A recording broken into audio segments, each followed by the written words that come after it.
Hello friends, once again you all are welcome to the world of physics by K. H. Gohil. આજના લેક્ચરની અંદર આપણે ખાસ કરીને બે શબ્દની માહિતી મેળવવાના છીએ અને એ બે શબ્દ છે કેન્દ્રગામી બળ અને કેન્દ્ર ત્યાગી બળ.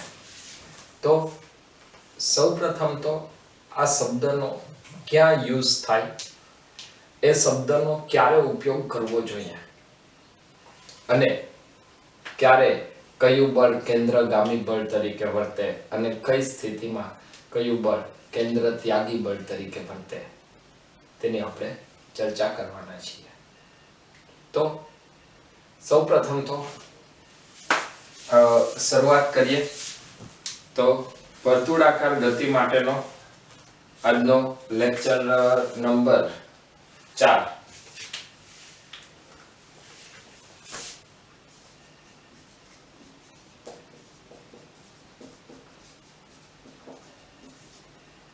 વર્તુળાકાર ગતિનો ચોથો લેક્ચર, જેની અંદર આપણે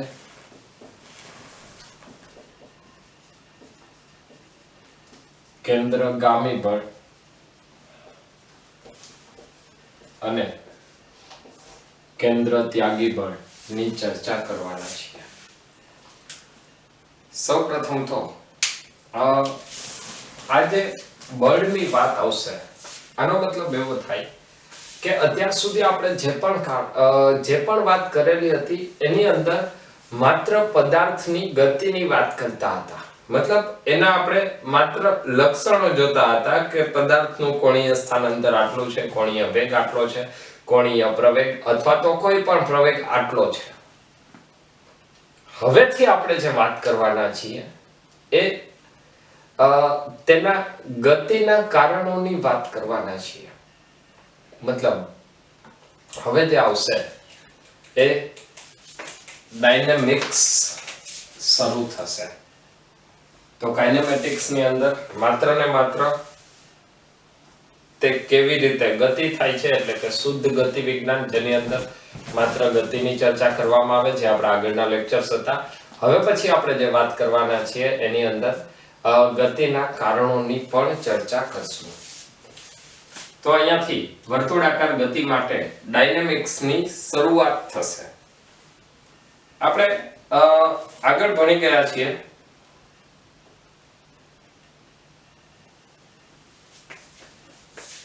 કે જો કોઈ પણ પદાર્થ વર્તુળાકાર ગતિ કરતો હોય, કોઈ પણ પદાર્થ વર્તુળાકાર ગતિ કરતો હોય તો વર્તુળાકાર ગતિ માટે વેગ અચળ હોય કે ના હોય, મતલબ વેગનું મૂલ્ય અચળ હોય કે ન હોય, પરંતુ એની દિશા સતત બદલાય છે.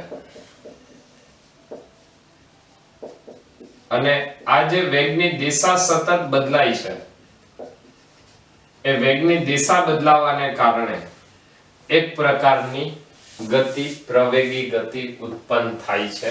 મતલબ એની દિશા બદલાય છે તો દિશા બદલાય એટલે ગતિ કેવી થાય? પ્રવેગી ગતિ.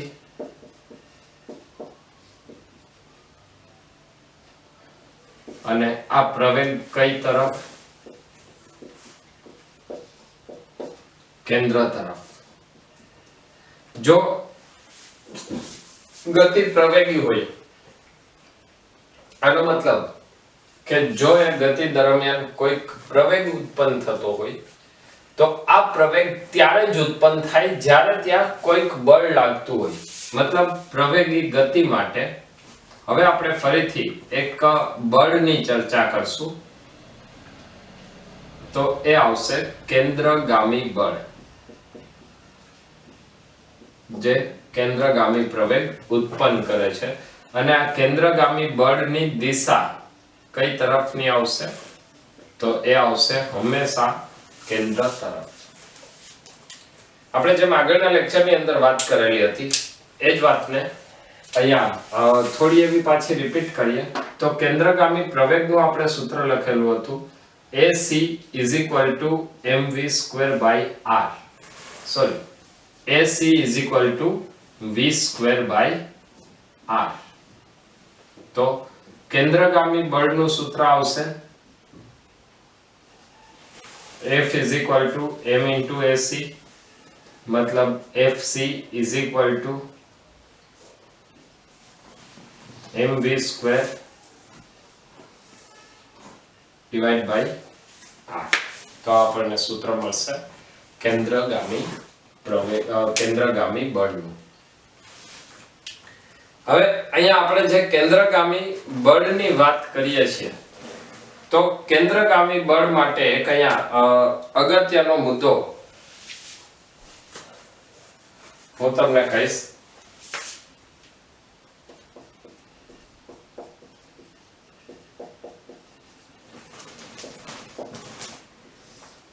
કેન્દ્રગામી બળ તો સૌથી પહેલી વાત અહીંયા એ આવશે કે તમે લોકો જે આગળ બળના પ્રકારો ભણેલા છો એ બળના પ્રકારની અંદર હતું વિદ્યુતીય બળ, ચુંબકીય બળ, ગુરુત્વાકર્ષણ બળ, અથવા તો વિદ્યુત ચુંબકીય બળને તમે એક સાથે ગણેલા હોય તો એ સ્ટ્રોંગ ન્યુક્લિયર બળ અને વીક ન્યુક્લિયર બળ. આનો અર્થ એવો થાય કે ત્યાં આપણે બળને કેન્દ્રગામી બળને અલગ બળના સ્વરૂપમાં લીધેલું નથી. આનો મતલબ કે જે કેન્દ્રગામી બળ છે એ ખરેખર કોઈ નવા પ્રકારનું બળ નથી.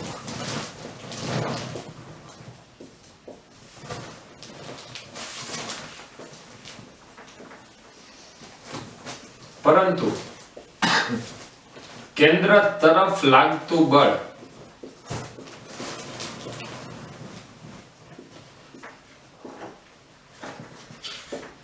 એ કેન્દ્રગામી બળ તરીકે વર્તે છે. કેન્દ્ર તરફ લાગતું બળ એ કેન્દ્રગામી બળ તરીકે વર્તે છે. આનો મતલબ કે કેન્દ્રગામી બળ એ હકીકતમાં કોઈ વાસ્તવિક બળ છે નહીં, પરંતુ કેન્દ્ર તરફ જે કાંઈ પણ બળો લાગે છે એ બળો નું પરિણામી બળ એટલે કેન્દ્રગામી બળ, કે જે આપણે માત્ર ને માત્ર કેન્દ્ર તરફ લાગતા બળને એક નવા નામથી ઓળખશું અને એ નવું નામ એટલે કેન્દ્રગામી બળ. તો આ કેન્દ્રગામી બળ માટે આપણે એક બે ઉદાહરણ લઈએ. દાખલા તરીકે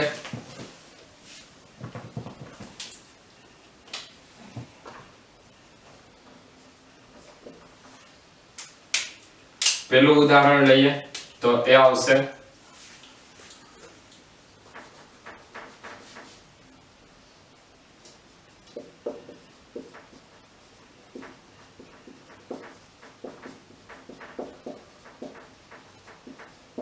દોરીથી બાંધેલો પથ્થર. માની લો કે તમારી પાસે એક દોરી છે, દોરીનો એક છેડો તમે હાથમાં ફિક્સ કરેલો છે અને દોરીનો જે બીજો છેડો છે એ બીજા છેડા સાથે તમે પથ્થર બાંધેલો છે અને આ પથ્થરને તમે સમક્ષિતિજ સમતલમાં કે કોઈ પણ સમતલમાં ફેરવો છો. તો આ સ્થિતિમાં જે દોરીનું જે તણાવ બળ છે કે જે પથ્થરને કેન્દ્ર તરફ ખેંચી રાખે છે, આ દોરીનું તણાવ બળ એ કેન્દ્રગામી બળ તરીકે વર્તશે. મતલબ દોરીથી બાંધેલા પથ્થરમાં તણાવ બળ એ કયું બળ થશે? કેન્દ્રગામી બળ. ત્યારબાદ જો બીજી આપણે વાત કરીએ, બીજું એક ઉદાહરણ લઈએ. દાખલા તરીકે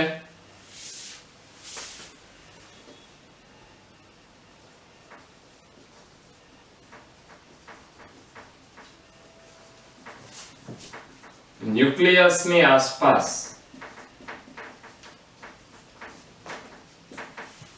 ઇલેક્ટ્રોનની ગતિ. ન્યુક્લિયસની આસપાસ ઇલેક્ટ્રોનની ગતિ. તો અહીંયા જે વિદ્યુતીય આકર્ષણ બળ લાગે છે કે જે ઇલેક્ટ્રોનને ન્યુક્લિયસ તરફ ખેંચી રાખે છે.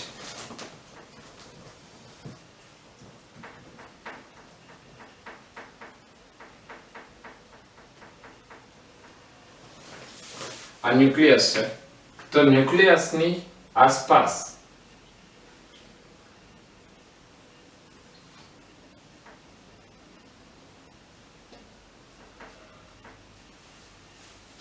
તે ઇલેક્ટ્રોનને ખેંચી રાખે છે અને જે બળથી ખેંચે છે એ બળ એટલે વિદ્યુતીય આકર્ષણ બળ.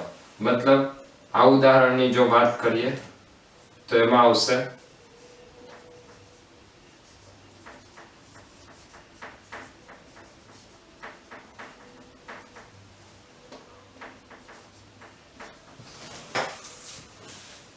વિદ્યુતીય આકર્ષી બળ બરાબર કેન્દ્રગામી બળ.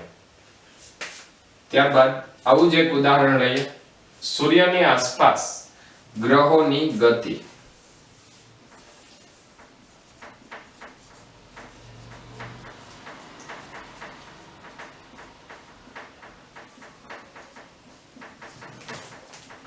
તો જે સૂર્યની આસપાસ ગ્રહો ગતિ કરે છે તો એની અંદર ગ્રહો સૂર્ય તરફ ખેંચાયેલા રહે છે. એનું કારણ શું? તો જે ગ્રહો સૂર્ય તરફ ખેંચાય છે એની પાછળનું કારણ આવશે એનું ગુરુત્વાકર્ષણ બળ. મતલબ અહીંયા ગુરુત્વાકર્ષણ બળ એ ગુરુત્વાકર્ષણ બળ એ જ કેન્દ્રગામી બળ તરીકે વર્તશે.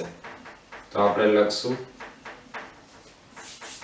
ગુરુત્વાકર્ષણ બળ બરાબર કેન્દ્રગામી બળ.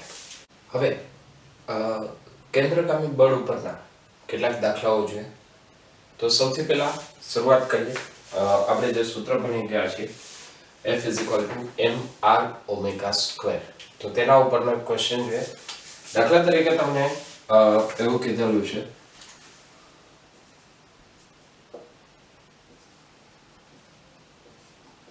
કે આકૃતિમાં દર્શાવેલ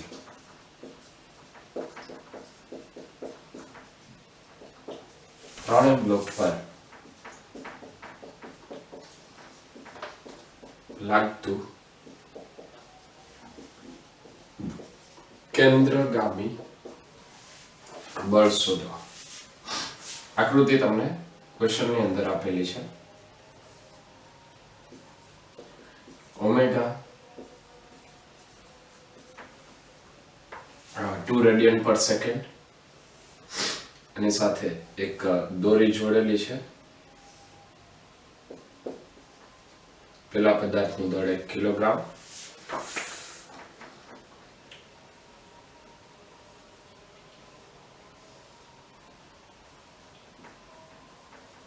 બીજા પદાર્થનું દળ 2 કિલોગ્રામ.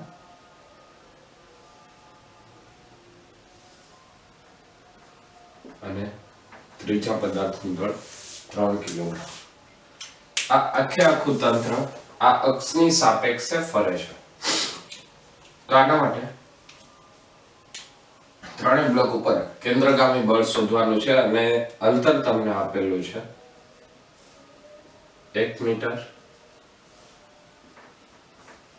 1 મીટર અને 1 મીટર. તો સૌથી પહેલા તો અહીંયા આપણે વાત કરીએ કે અહીંયા બ્લોક છે એ દોરી દ્વારા લટકાવેલા છે. મતલબ અહીંયા કયું બળ કેન્દ્રગામી બળ તરીકે વર્તશે? તો જવાબ આવશે દોરીમાં ઉદ્ભવતું તણાવ બળ. જ્યારે આ તંત્ર આખું ગોળ ફરે છે ત્યારે દોરીનું તણાવ બળ છે એ કેન્દ્ર તરફ એને ખેંચી રાખે છે. તો દોરીમાં ઉદ્ભવતું તણાવ બળ એ કેન્દ્રગામી બળ તરીકે વર્તશે. તો સૌથી પહેલા આપણે વાત કરીએ આ ત્રીજા પદાર્થ માટે. તો ત્રીજા પદાર્થને માની લે કે તણાવ બળ T એ કેન્દ્ર તરફ ખેંચે છે. તો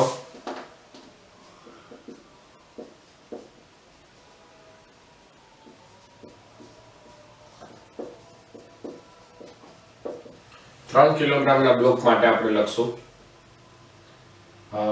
FC is equal to M3 R3 omega square. M એટલે એનું દળ, R એની ત્રિજ્યા અને ઓમેગા એની કોણીય ઝડપ. તો 3 કિલોગ્રામના પદાર્થ માટે કેન્દ્રગામી બળ આ થશે અને એ જ દોરીમાં ઉદ્ભવતું તણાવ બળ આવશે. મતલબ અહીંયા આપણે આવી રીતે લખી શકીએ FC બરાબર શું? તણાવ બળ, અને એ તણાવ બળ કેટલું? mr omega square. ચલો આની અંદર કિંમત મૂકીએ. m3 એટલે છે 3 કિલોગ્રામ, r3 ત્રીજો પદાર્થ આ અક્ષથી 3 મીટરની ત્રિજ્યામાં ભ્રમણ કરે છે. મતલબ r3 કેટલું આવશે? 3. ઓમેગા આપણને આપેલું છે ક્વેશ્ચનની અંદર 2 એટલે 2 નો વર્ગ, તો આ જવાબ આવશે 36. તો FC મળશે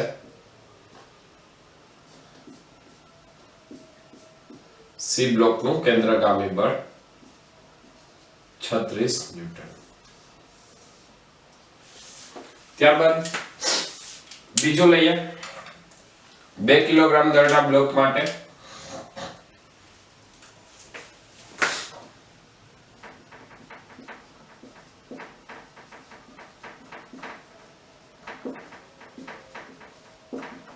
તો 2 કિલોગ્રામના બ્લોક માટે શું આવશે?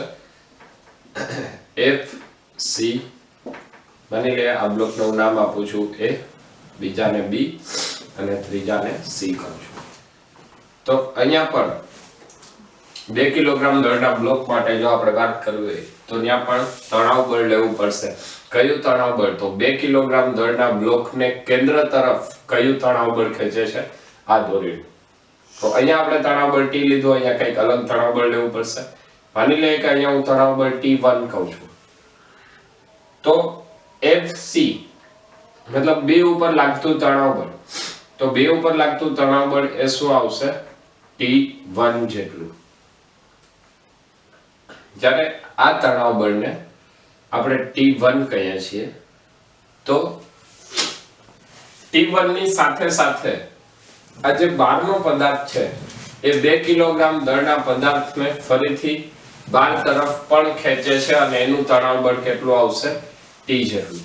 આનો મતલબ આપણે અહીંયા શું લખવું પડશે? T1 - T.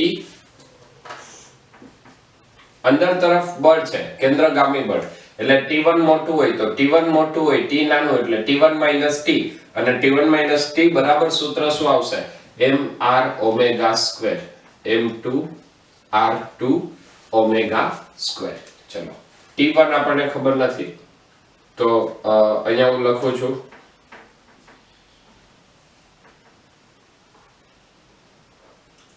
FCB એટલે શું આવશે? T1 FCB is equal to T1. તો T1 શું થશે? m2 r2 omega square plus T. ચલો એની અંદર કિંમત મૂકીએ. m2 એટલે 2, r2 2 કિલોગ્રામ દળના બ્લોકની ત્રિજ્યા 2, ઓમેગા 2 નો વર્ગ પ્લસ T તણાવ બળ કેટલું છે? 36. તો એ આવશે FCB is equal to 16 plus 36, मतलब FCB is equal to 52 newton. V block ઉપર કેન્દ્રગામી બળ એ 52 ન્યૂટનનું આવશે. ચલો ત્યાર પછી 1 કિલોગ્રામ દળના બ્લોક માટે વાત કરીએ.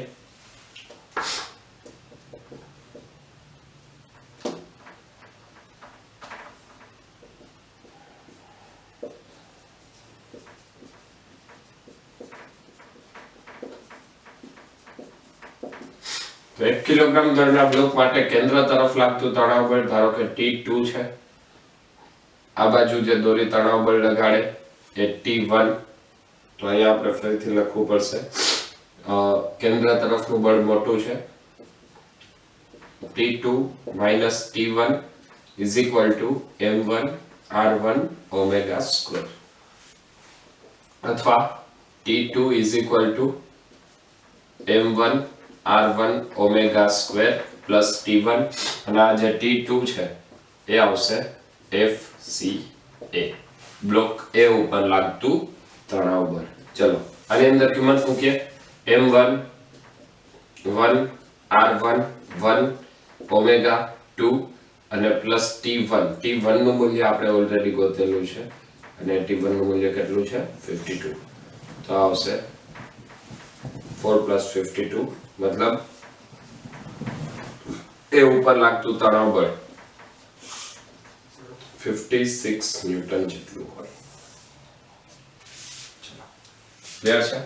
અહીંયા તમે એ વાત પણ ઓબ્ઝર્વ કરો કે જેમ જેમ તમે અંદર જાવ છો તો બ્લોક A ઉપર જે તણાવ બળ છે એ સૌથી વધારે છે, B ઉપરનું એનાથી ઓછું, C ઉપરનું એનાથી ઓછું. એની પાછળનું કારણ જો તમે વિચારશો તો A બ્લોક છે એ બ્લોક કેટલા બળથી ખેંચાયેલો છે. તો એ બ્લોકને વર્તુળાકાર ગતિ કરવા માટે આ બંનેનો પણ વિરોધ કરવો પડે. મતલબ એ બ્લોક ઉપર આ 3 કિલોગ્રામ અને 2 કિલોગ્રામનું પણ તણાવ બળ લાગશે. એટલા માટે 1 કિલોગ્રામ દળ માટે સૌથી વધારે તણાવ બળ છે. 2 કિલોગ્રામ દળને ગતિ કરવા માટે માત્ર એને 3 કિલોગ્રામનું જ બળ અસર કરશે. એટલે અહીંયા A કરતા ઓછું આવશે અને C જે સૌથી બહારનો છે એના ઉપર સૌથી ઓછું તણાવ બળ આવશે. હવે કેન્દ્રગામી બળને વધારે સમજવા માટે આપણે એક વધારાનું ઉદાહરણ લઈએ અને એ ઉદાહરણ છે શંકુલોલક મતલબ કોનિકલ પેન્ડ્યુલમ.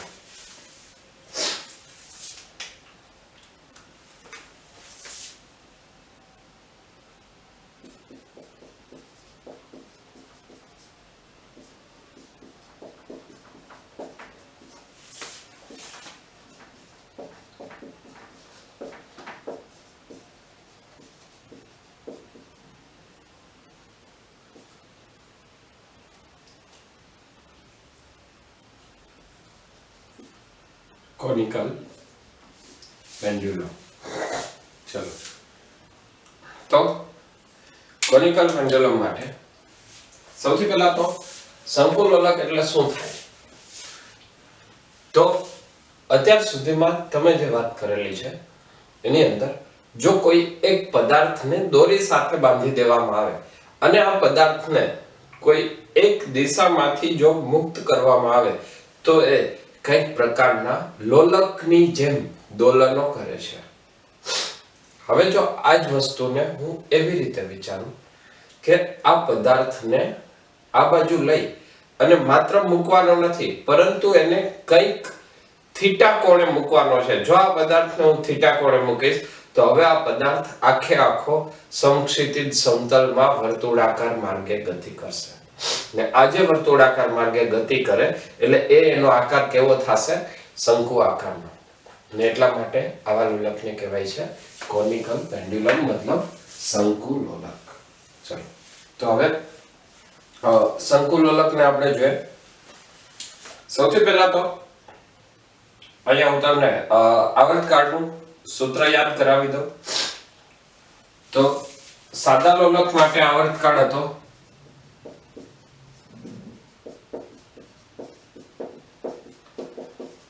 T =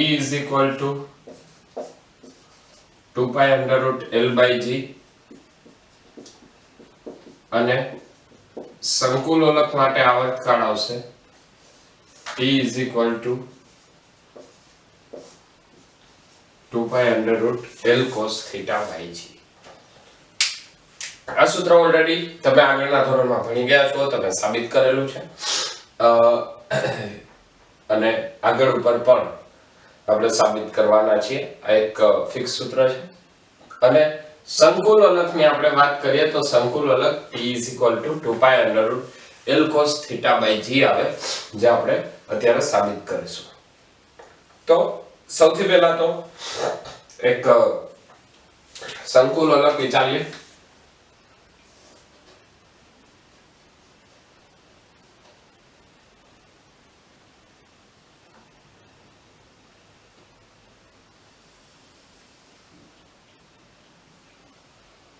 દાખલા તરીકે આ એક પદાર્થને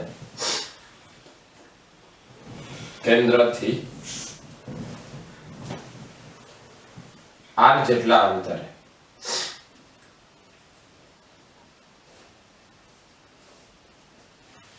લઈ જઈ અને આપણે એને કઈક ગતિ કરાવીએ છીએ. આ ગતિ એવી રીતે કરાવીએ છીએ જેથી એ સમક્ષિતિજ સમતલમાં નિયમિત વર્તુળાકાર માર્ગે ગતિ કરશે. મતલબ આ જે પદાર્થ છે એ આખે આખો આવી રીતે ગતિ કરતો હોય. આ સ્થિતિમાં દોરીની લંબાઈ એવું લઈ લઉં છું L જેટલી, અને દોરીએ શિરોલંબ સાથે બનાવેલો ખૂણો થીટા જેટલો લઈએ છીએ. જો દોરીએ શિરોલંબ સાથે બનાવેલો ખૂણો થીટા જેટલો હોય તો હવે અહીંયા દોરીનું જે તણાવ બળ છે એ તણાવ બળને આપણે બે ઘટકના સ્વરૂપમાં વિચારી શકીએ. આ તરફ આવશે દોરીનું તણાવ બળ, તો એના બે ઘટકો આવશે. એક શિરોલંબ ઘટક, આ ખૂણો થીટા છે તો અહીંયા પણ ખૂણો થીટા આવશે. શિરોલંબ ઘટક આવશે t cos થીટા, અને બીજો આવશે સમક્ષિતિજ ઘટક કે જે કેન્દ્ર તરફ હશે, અને એ ઘટક આવશે t sin થીટા. આની સાથે સાથે દોરી ઉપર બ્લોક ઉપર બીજું એક બળ લાગશે જે છે ગુરુત્વાકર્ષણ બળ mg. તો અહીંયા હવે આપણને બે સૂત્ર મળશે. એક સૂત્ર આપણે લખીએ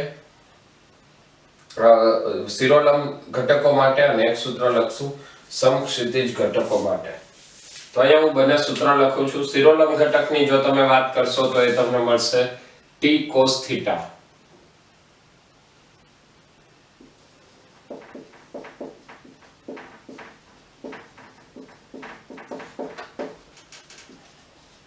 શિરોલંબ ઘટકો પરથી t cos થીટા mg, અને સમક્ષિતિજ ઘટકો પરથી આપણે લખશું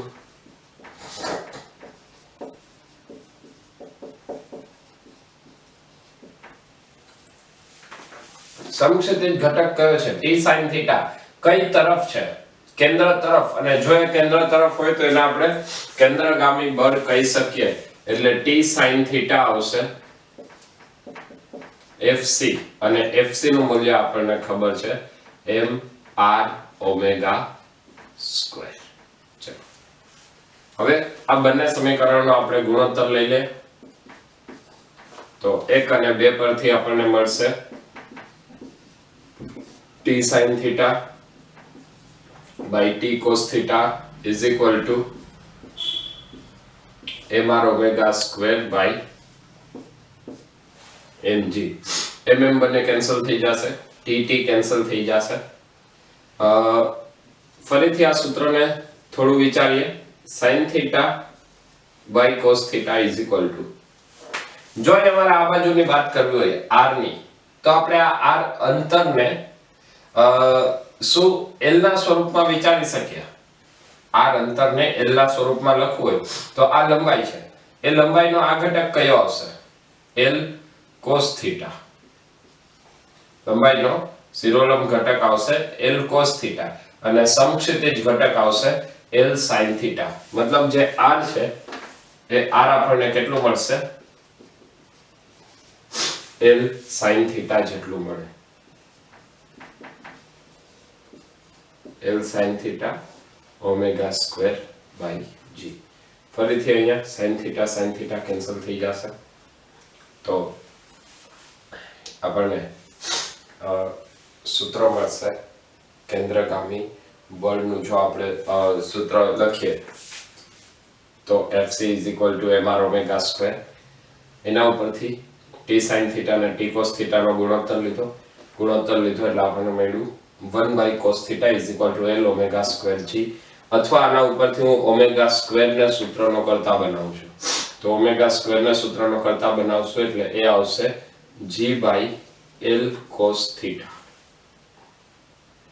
ઓમેગા સ્ક્વેર આવશે g by l cos theta, અથવા ઓમેગા આવશે under root of g by l cos theta. હવે જો આપણે આવર્તકાળની વાત કરીએ તો આવર્તકાળનું સૂત્ર છે omega is equal to 2 pi by T.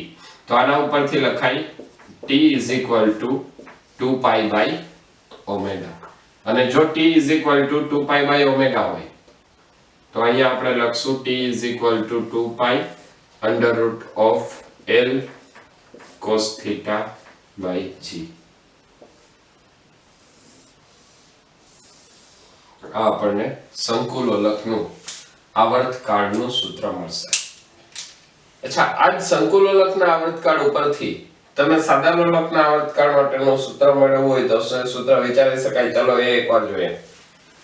સંકુલોલકની અંદર જે પદાર્થ છે એ વર્તુળાકાર ગતિ કરશે. એ વર્તુળાકાર ગતિ કેટલા કોણે કરે છે? થીટા જેટલા કોણે. જો એ સાદું લોલક હશે તો સાદા લોલકમાં અહીંયા થીટા બરાબર 0 આવશે. થીટા બરાબર 0 મૂકીએ તો આપણને ફરીથી એક નવું પરિણામ મળશે. એ પરિણામ મેળવીએ.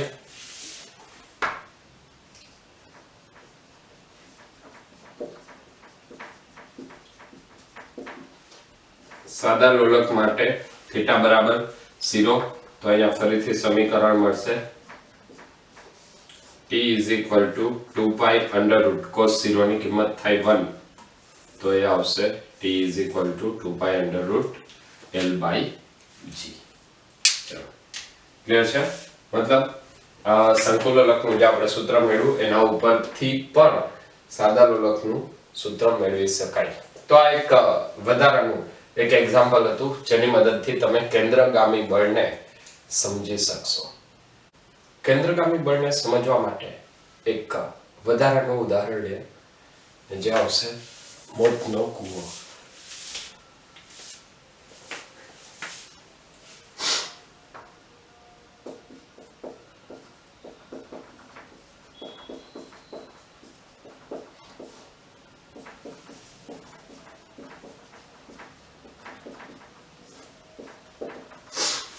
Dead friend.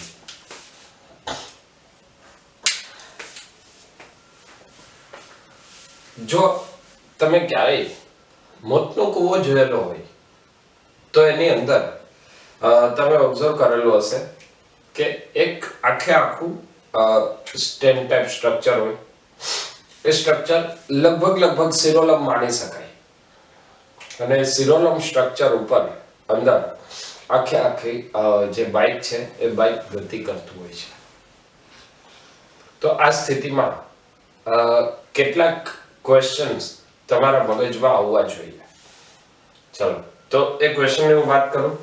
એ ક્વેશ્ચનને સમજવા માટે હું અહીંયા સૌથી પહેલા એક મોતના કૂવા માટે એક તમને ઉદાહરણ આપું છું.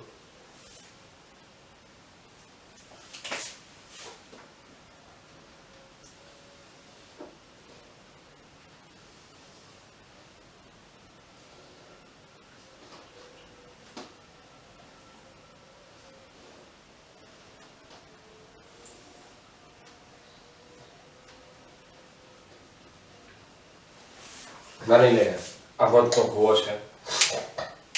આની અંદર જે પણ મોટરસાયકલ જે હોય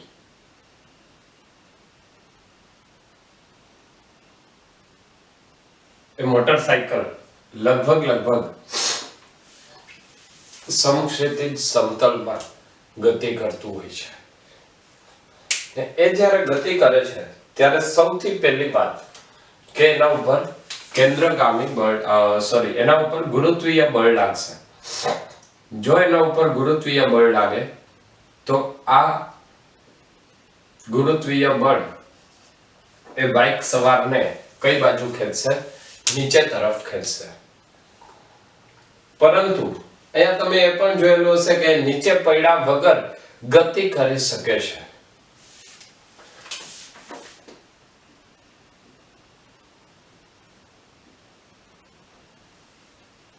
જો એ નીચે પડ્યા વગર ગતિ કરતો હોય તો આનો મતલબ એવો થાય કે ત્યાં આપણે એક વધારાનું બળ વ્યાખ્યાયિત કરવું પડશે કે જે બળ ગુરુત્વાકર્ષણ બળનો વિરોધ કરે છે. તો અહીંયા ગુરુત્વાકર્ષણ બળ આ બાઇક સવારને કઈ બાજુ ખેંચે છે? નીચે તરફ. તો ગુરુત્વાકર્ષણ બળ નીચે તરફ, તો એની વિરુદ્ધ દિશામાં ત્યાં એક બળ લાગશે અને એ બળ આવશે ઘર્ષણ બળ. તો જે ઘર્ષણ બળ છે એ ઘર્ષણ બળ ગુરુત્વાકર્ષણ બળનો વિરોધ કરી અને એ બાઇકને ત્યાં રાખે છે. આ બાઇક ખરેખર ત્યાં સ્થિર રહી શકતું નથી. મતલબ જો તમે ઓબ્ઝર્વ કરેલું હોય તો એ જેમ ઉપર આવશે એમ એની સ્પીડ વધતી જાય છે. એ સ્પીડ વધવા પાછળનું કારણ શું? તો એના માટે માની લે કે આ જે બાઇક સવાર છે એ r ત્રિજ્યાના ગતિપથ પર બાઇક ચલાવે છે. તો આ બાઇક સવાર ઉપર એક બળ લાગશે, કેન્દ્ર તરફનું બળ, એને આપણે કહીશું Fc. કેન્દ્ર તરફનું જે બળ લાગશે એ બળને આપણે કહીશું Fc. તો અહીંયા જો આપણે કેન્દ્ર તરફના બળની વાત કરીએ તો કેન્દ્ર તરફનું બળ એ કેટલું આવશે? તો લખી શકીએ કેન્દ્રગામી બળ Fc is equal to n r omega square, અને આપણી પાસે બીજું સૂત્ર પણ છે, એ છે mv square by r. મતલબ કેન્દ્રગામી બળ લાગશે Fc is equal to mv square by r. હવે અહીંયા જો આપણે વાત કરીએ કે જો બાઇક સવારને અહીંયા ગતિ કરવી હોય તો એ ગતિ કરવા માટે કયું બળ મોટું હોવું જોઈએ? તો ગતિ કરવા માટેની જરૂરી શરત શું? કાં તો ઘર્ષણ બળ ગુરુત્વાકર્ષણ બળ કરતા મોટું હોવું જોઈએ અથવા બંને સમાન હોવા જોઈએ. જો ઘર્ષણ બળ ઓછું થઈ જાય ને ગુરુત્વાકર્ષણ બળ વધી જાય તો એ નીચે તરફ પડશે. મતલબ એને ગતિ કરવા માટેની શરત અહીંયા શું આવશે? તો એ શરત આવશે F is ઘર્ષણ બળ greater than or equal to mg ગુરુત્વાકર્ષણ બળ. મતલબ અહીંયા કંઈક પણ એવી સ્થિતિ થવી જોઈએ કે જેની અંદર ઘર્ષણ બળનું મૂલ્ય ગુરુત્વાકર્ષણ બળ કરતા વધારે અથવા એના જેટલું હોવું જોઈએ. તો ગુરુત્વાકર્ષણ બળનું આપણે મૂલ્ય લખીએ. ઓકે, ગુરુત્વાકર્ષણ બળ છે mg, ઘર્ષણ બળનું સૂત્ર લખીએ તો ઘર્ષણ બળનું સૂત્ર આવશે mu into n is greater than or equal to mg. n એટલે શું છે? લંબ બળ. તો આ જે બાઇક સવાર ગતિ કરે છે તો એને સપાટીને લંબ રૂપે કયું બળ લાગે છે? કેન્દ્રગામી બળ. જો એ કેન્દ્રગામી બળ હોય તો અહીંયા હું ફરીથી લખીશ mu into fc is greater than or equal to mg. mu into fc is greater than or equal to mg. આનો મતલબ કે અહીંયા fc ની જો વાત કરીએ તો fc હવે લખશું mv square by r. તો mu into mv square by r is greater than or equal to mg. બંને બાજુથી mm કેન્સલ થઈ જશે તો અહીંયા આપણને સૂત્ર મળશે v square is greater than or equal to mu r g, અથવા v is greater than or equal to under root mu r g.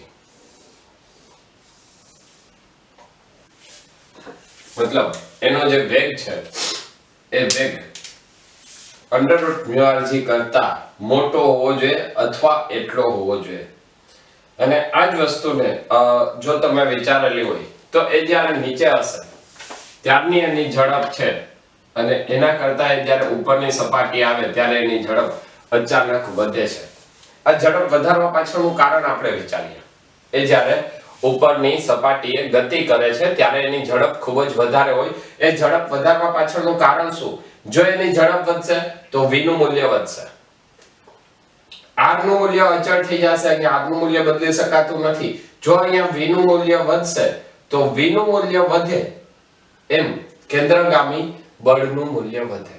અને જો કેન્દ્રગામી બળ વધશે તો કેન્દ્રગામી બળ એ લંબ બળ તરીકે વર્તે છે. તો કેન્દ્રગામી બળનું મૂલ્ય વધવાથી લંબ બળ વધશે અને લંબ બળ વધવાથી પરિણામે આપણને એને સ્થાયી રહી શકશે.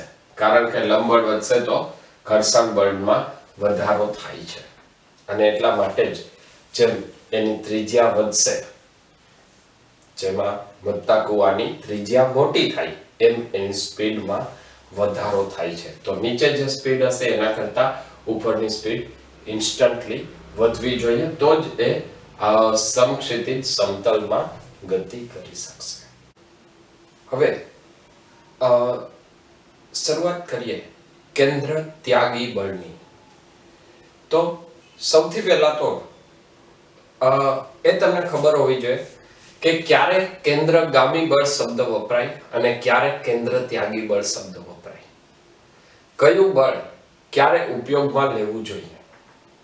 તો આના માટે હું તમને એક ખૂબ જ સિમ્પલ ટ્રીક આપું છું, જેની મદદથી તમે ઇન્સ્ટન્ટલી નક્કી કરી શકશો કે તમારે કયા બળનો ઉપયોગ કરવો છે અને જે બળ લાગે છે એ બળ કયું હશે, કેન્દ્રગામી અથવા કેન્દ્ર ત્યાગી.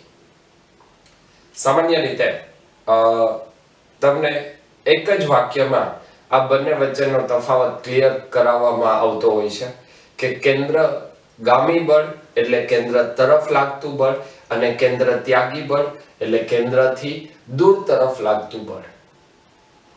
હકીકતમાં આ બંને બળો કેવી રીતે લગાડી શકાય, તો એ કન્સેપ્ટને ક્લિયર કરવા માટે હું તમને અહીંયા એક કન્સેપ્ટ સમજાવી અને ત્યારબાદ હું તમને એક આખો શોર્ટકટ આપીશ કે જેના મદદથી તમે ઇન્સ્ટન્ટલી નક્કી કરી શકશો કે કેન્દ્રગામી બળ લગાડીએ તો આવી રીતે થાય અને કેન્દ્ર ત્યાગી બળ લગાડીએ તો આવી રીતે થાય.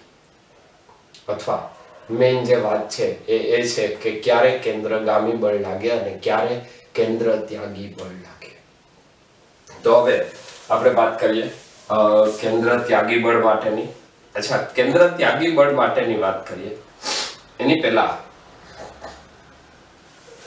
જો નિયમિત વર્તુળાકાર ગતિની વાત કરીએ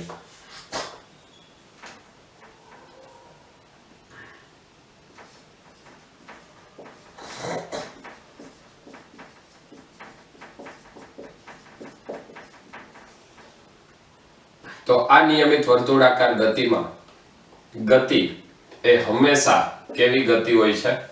પ્રવેગી ગતિ. અને જો આ પ્રવેગી ગતિની વાત કરીએ તો આ પ્રવેગી ગતિની અંદર આપણે બે શક્યતાઓ વિચારી શકીએ. નિયમિત વર્તુળાકાર ગતિમાં જો અવલોકન કરતા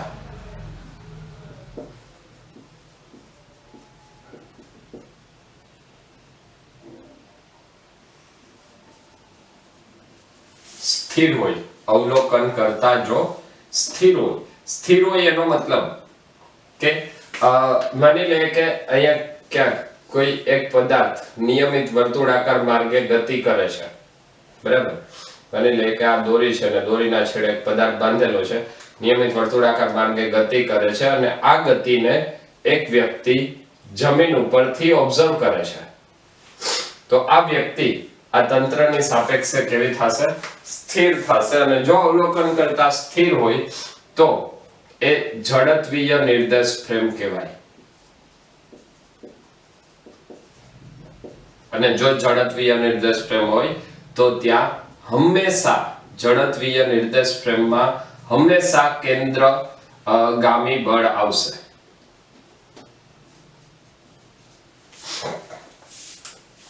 મતલબ જ્યારે અવલોકન કરતા બહારથી જોવે છે એ તંત્રને, ત્યારે ત્યાં કયું બળ આવશે?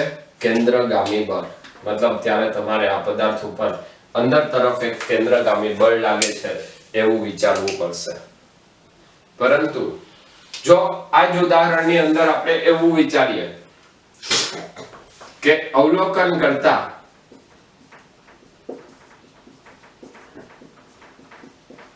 એ ગતિમાં છે, મતલબ અવલોકન કરતા જે છે એ પોતે પદાર્થની સાથે ગતિ કરે છે અને આ અવલોકન કરતાની ગતિ કેવી થશે? પ્રવેગી ગતિ. અને જો પ્રવેગી ગતિ હોય તો ત્યાં આપણે અજડત્વીય નિર્દેશ ફ્રેમ બને. જો અજડત્વીય નિર્દેશ ફ્રેમ હોય તો એ અજડત્વીય નિર્દેશ ફ્રેમમાં એક વધારાનું આપણે બળ ઉમેરવું પડશે અને એ વધારાના બળનું નામ છે આભાસી બળ, સ્યુડો ફોર્સ. જો તમને આભાસી બળ વિશે ખબર ના હોય, ઝડપીય ને અઝડપીય નિર્દેશફ્રેમ વિશે ખબર ના હોય તો આના ઉપર આભાસી બળ માટે એક સ્પેશિયલ લેક્ચર બનાવીને મૂકેલો છે, જેની અંદર આભાસી બળ શું છે એ એકદમ સારી રીતે તમને ક્લિયર થઈ જશે. જો એ લેક્ચર જોયેલો હોય તો તમને ખબર હશે કે જ્યારે અઝડપીય નિર્દેશફ્રેમ હોય ત્યારે વધારાનું એક આભાસી બળ લગાડવું પડે, અને જે આભાસી બળ કઈ તરફ હોય તો એ આભાસી બળ આવશે કેન્દ્રથી દૂર તરફની દિશામાં, મતલબ વિરુદ્ધ દિશામાં, અને એ બળને આપણે નામ આપશું કેન્દ્ર ત્યાગી બળ. દાખલા તરીકે ફરીથી અહીંયા આપણે એક ઉદાહરણ લઈએ. માની લઈએ કે આ એક પદાર્થ છે, નિયમિત વર્તુળાકાર માર્ગે ગતિ કરે છે. તો આ સ્થિતિમાં માની લે કે અહીંયા એક આ ગોળા ઉપર એક વ્યક્તિ ઊભી છે અને એ વ્યક્તિ આ ગતિનું અવલોકન કરે છે. તો આ વ્યક્તિ જ્યારે ગોળા ઉપર ઊભી છે, મતલબ ગોળો જ્યારે વર્તુળાકાર માર્ગે ગતિ કરે ત્યારે વ્યક્તિ પણ ગતિ કરશે, અને જો ત્યારે વ્યક્તિ ગતિ કરે તો આ વ્યક્તિ ઉપર બહારની તરફ તણાવ બળ અંદર છે, પરંતુ બહારની તરફ એક વધારાનું આભાસી બળ લાગે છે, અને એ આભાસી બળ એ આપણા માટે કેન્દ્ર ત્યાગી બળ તરીકે વર્તશે. તો આનો મતલબ કે જો નિયમિત વર્તુળાકાર માર્ગે ગતિ થતી હોય તો ક્યારે કેન્દ્રગામી બળ આવે અને ક્યારે કેન્દ્ર ત્યાગી બળ આવે એ વાતને ક્લિયર કરવી હોય તો માત્ર એક જ વાક્યમાં આપણે કહી શકીએ કે કેન્દ્રગામી બળની જો વાત કરવી હોય તો કેન્દ્રગામી બળ એ કેન્દ્ર તરફ લાગતું બળ આવશે, જ્યારે અવલોકન કરતા સ્થિર હોય. નિર્દેશ ફ્રેમ ઝડપીય હોય તો હંમેશા કેન્દ્રગામી બળનો ઉપયોગ થાય, અને જો અવલોકન કરતા અઝડપીય નિર્દેશફ્રેમમાં હોય એટલે કે અવલોકન કરતા પ્રવેગી ગતિમાં હોય તો હંમેશા આભાસી બળ આવે, અને આ આભાસી બળ એ કેન્દ્ર ત્યાગી બળ તરીકે વર્તશે, અને પરિણામે કેન્દ્રગામી બળ એ કેન્દ્ર તરફ હોય અને અવલોકન કરતાને જે કેન્દ્રથી દૂર તરફ ધક્કો લાગે છે એ બળ એ કેન્દ્ર ત્યાગી બળ તરીકે વર્તશે. હકીકતમાં જો તમે વિચારશો તો કેન્દ્રગામી બળ અને કેન્દ્ર ત્યાગી બળ બંને એક જ બળ તરીકે વર્તે છે, પરંતુ ફેર એટલો છે કે જો તમે બહારથી ઓબ્ઝર્વ કરશો તો એ કેન્દ્રગામી બળ આવશે, અને જો તમે એ જે ગતિ છે એ ગતિમાન પદાર્થ ઉપર રહીને ઓબ્ઝર્વ કરશો, મતલબ જ્યારે અવલોકન કરતા પોતે ગતિમાં છે તો એને એક બહાર તરફ આભાસી બળ લાગે, અને આ બહાર તરફનું આભાસી બળ એ પોતે કેન્દ્ર ત્યાગી બળ થશે. તો આપણે આગળના જે ઉદાહરણ લીધા હતા એમાંથી ફરીથી એક બે ઉદાહરણને લઈએ કે કેન્દ્રગામી બળને બદલે કેન્દ્ર ત્યાગી બળ લઈને પણ એ દરેક ઉદાહરણને સમજાવી શકાય. હવે આપણે જે આગળના બે ઉદાહરણ લીધા છે, શંકુલોલક અને મોતનો કૂવો, એ બંનેને ફરી એક વખત લઈએ અને એ જ સૂત્ર સાબિત થશે, પરંતુ હવે આપણે ઉપયોગ કરશું કેન્દ્ર ત્યાગી બળનો, જેથી કરીને તમને એ વાત એકદમ ક્લિયર થઈ જાય કે ક્યારે કેન્દ્રગામી બળ આવશે અને ક્યારે કેન્દ્ર ત્યાગી બળ આવશે. તો સૌથી પહેલા આપણે વાત કરીએ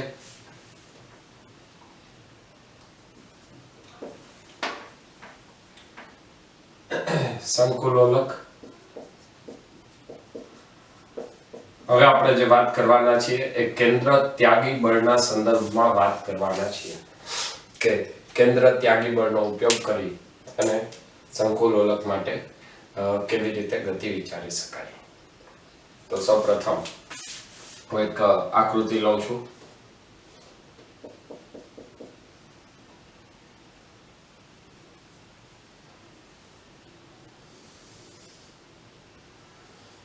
માની લે કે આ જે લોલક છે એ શિરોલંબથી r જેટલી ત્રિજ્યામાં સમક્ષિતિજ સમતલમાં ગતિ કરે છે. જો એ સમક્ષિતિજ સમતલમાં ગતિ કરતું હોય તો અહીંયા એના ઉપર કયા કયા બળો લાગશે એ બળની આપણે વાત કરીએ તો સૌથી પહેલું જે બળ આવશે એ છે ગુરુત્વાકર્ષણ બળ mg. બીજું બળ આવશે દોરીમાં ઉદ્ભવતું તણાવ બળ T. જો આ ખૂણો થીટા હોય તો અહીંયા આપણે બે ઘટકો લખેલા હતા એ આવશે T cos થીટા અને બીજો ઘટક આવશે T sin થીટા. અહીંયા આપણે જે વાત કરવાની છે એ કેન્દ્ર ત્યાગી બળની વાત કરવાની છે અને કેન્દ્ર ત્યાગી બળ માટે જે અવલોકન કરતા છે એ અવલોકન કરતા ક્યાં હોવો જોઈએ? પદાર્થ ઉપર. માની લો કે તમે એક મોટા લોલક ઉપર બેઠેલા છો અને હવે તમે લોલકની સાથે ગતિ કરો છો તો આ સ્થિતિમાં અવલોકન કરતા એટલે કે તમે કઈ નિર્દેશ ફ્રેમમાં આવશો? પ્રવેગી ગતિ કરતી નિર્દેશ ફ્રેમ. અને જો પ્રવેગી ગતિ કરતી નિર્દેશ ફ્રેમ હોય તો એ હંમેશા અજડત્વીય નિર્દેશ ફ્રેમ થાય જેની અંદર બહારની દિશામાં મતલબ કેન્દ્રથી દૂરની દિશામાં એક આભાસી બળ લાગે છે અથવા ગતિની વિરુદ્ધ દિશામાં એક આભાસી બળ લાગે છે અને એ આભાસી બળ અહીંયા આપણે વિચારવું પડશે. તો અહીંયા એક બળ લાગશે અને એ બળ કયું? તો એ બળ આવશે કેન્દ્ર ત્યાગી બળ mv²/r. હવે જો તમે અહીંયા x ઘટક અને y ઘટકને સરખાવો તો તમને પરિણામ મળશે. પરિણામ ફરીથી આગળ જે મેળવેલું હતું એના જેવું જ મળશે. એક વખત આપણે ચેક કરી લઈએ તો t sin θ is equal to mv²/r. t cos θ is equal to mg. બંનેનો ગુણોત્તર લઈએ તો m m t t બંને ઉડી જશે એટલે અહીંયા આવશે sin θ by cos θ is equal to v²/rg. ચલો ફરીથી અહીંયા લખીએ r તો r બરાબર શું આવશે? આ લંબાઈ કેટલી છે? l જેટલી. તો r બરાબર આવશે l sin θ.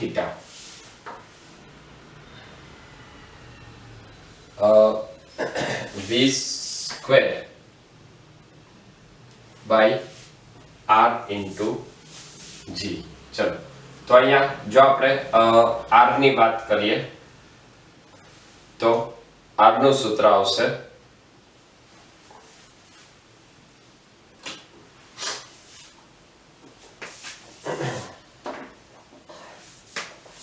હવે જો અહીંયા r ની કિંમત મૂકવી હોય તો r ની કિંમત મૂકવા માટે અહીંયા હું આ સૂત્રને mv²/r ને બદલે mr ω² ની વાત કરું છું. mr ω². તો ફરીથી mm કેન્સલ થઈ જશે તો અહીંયા આપણને પદ મળશે. આવર્તકાળ શોધવા માટે ઓમેગા લઈએ તો આવશે r ω²/g. હવે r બરાબર શું છે? તો r આવશે l sin θ. તો અહીંયા આપણે લખશું ફરીથી tan θ sin ના છેદમાં cos sin θ cos θ r આવશે l sin θ ω² divide by g. sin θ cancel થઈ જશે તો અહીંયા આવશે ω² g/l cos θ. તો ઓમેગા મળશે √g/l cos θ અથવા t આપણને મળશે t ઓમેગા t 2π/omega. તો t 2π√L cos θ/g. તો અહીંયા તમે એ જોઈ શકશો કે કેન્દ્ર ત્યાગી બળનો ઉપયોગ કરીએ તો પણ પરિણામમાં કોઈ ફેર પડતો નથી. આ જ વાતને ફરીથી આપણે મોતના કૂવા માટે સાબિત કરીએ.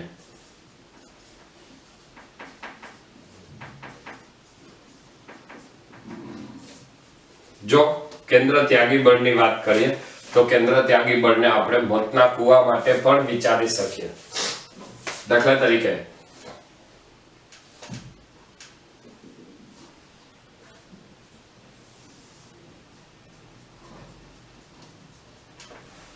માની લે કે આ મોતનો કૂવો છે.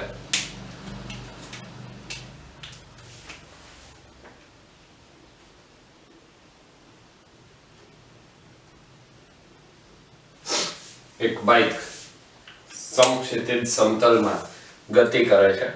હવે તમે અવલોકન કરતા જો આ બાઇક ઉપર બેઠેલી વ્યક્તિ હોય તો એ વ્યક્તિ કયા કયા બળ અનુભવશે?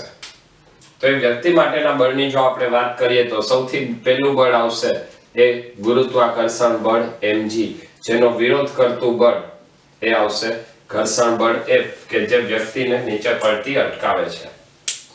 ત્યારબાદ અહીંયા બીજું હજી એક બળ તમારે વિચારવું પડશે કે આ વ્યક્તિ ઉપર એક વધારાનું બળ લાગશે, જે બળ છે કેન્દ્ર ત્યાગી બળ. વ્યક્તિ ઉપર એક આભાસી બળ લાગશે, અને આભાસી બળ કઈ દિશામાં લાગશે? કેન્દ્રથી દૂર તરફ. અને એ બળ અહીંયા આપણે લખશું mr ઓમેગા સ્ક્વેર. એ બળ કયું આવશે? mr omega square. અને આ જે mr ઓમેગા સ્ક્વેર છે એ કેને સમતુલ્ય હોય? તો સપાટીને લંબ રૂપે લાગતું બળ, લંબ બળ n ને સમતુલ્ય હોય. ઘટકોને સરખાવશું તો આપણને મળશે સમક્ષિતિજ ઘટક n mv²/r, અને શિરોલંબ ઘટક ઘર્ષણ બળ નીચે ન પડવા માટે ઘર્ષણ બળ ગુરુત્વાકર્ષણ બળથી વધારે અથવા એના જેટલું હોવું જોઈએ, એટલે એ શરત આવશે F is greater than or equal to mg. F નું સૂત્ર આવે μ * n is greater than or equal to mg. n આવશે લંબ બળ. લંબ બળ કેટલું છે? mv²/r જેટલું is greater than or equal to mg. mm બને કેન્સલ થઈ જશે તો આવશે v² is greater than or equal to rg/μ. મતલબ v is greater than or equal to rg/μ. તો જે પણ કન્સેપ્ટ છે એ તમે કેન્દ્ર ત્યાગી બળ વડે વિચારો છો અથવા કેન્દ્રગામી બળ વડે વિચારો છો, એ બંને સ્થિતિમાં તમે દર્શાવી શકો. તો બંનેને લઈ શકો, પરંતુ એ ડિપેન્ડ કરશે તમારા ઉપર તમે કઈ જગ્યાએ વિચારો છો. એક સામાન્ય રીતે જો તમે એ પદાર્થ ઉપર જઈને વિચારશો, મતલબ એની સાથે તમે પણ ગતિ કરો છો એવું જો તમે વિચારશો, તો એની અંદર તમને આભાસી બળ ઈઝીલી તમે અનુભવી શકશો, અને એ આભાસી બળ બહારની દિશામાં છે તો એના ઉપરથી તમને એ કન્સેપ્ટ વધારે સારી રીતે ક્લિયર થશે. તો બંને વચ્ચેનો તફાવત છે. જો તમે અઝડપીય નિદર્શનમાં જાઓ તો અઝડપીય નિદર્શન માટે હંમેશા કેન્દ્ર ત્યાગી બળ આવશે, અને ઝડપીય નિદર્શન માટે કેન્દ્રગામી બળનો ઉપયોગ થાય. તો આ સાથે આજનો લેક્ચર અહીંયા પૂર્ણ કરીએ છીએ. નેક્સ્ટ લેક્ચરની અંદર આપણે વર્તુળાકાર ગતિની અંદર સમક્ષિતિજ રસ્તા પર વર્તુળાકાર ગતિ અને ઢોળાવવાળા રસ્તા પર વર્તુળાકાર ગતિની ચર્ચા કરવાના છીએ. તો ખૂબ જ ઝડપથી નેક્સ્ટ લેક્ચરમાં કંઈક નવા જ કન્સેપ્ટ સાથે મળીએ છીએ. ત્યાં સુધી બધા મહેનત કરતા રહો. Wish you all the best.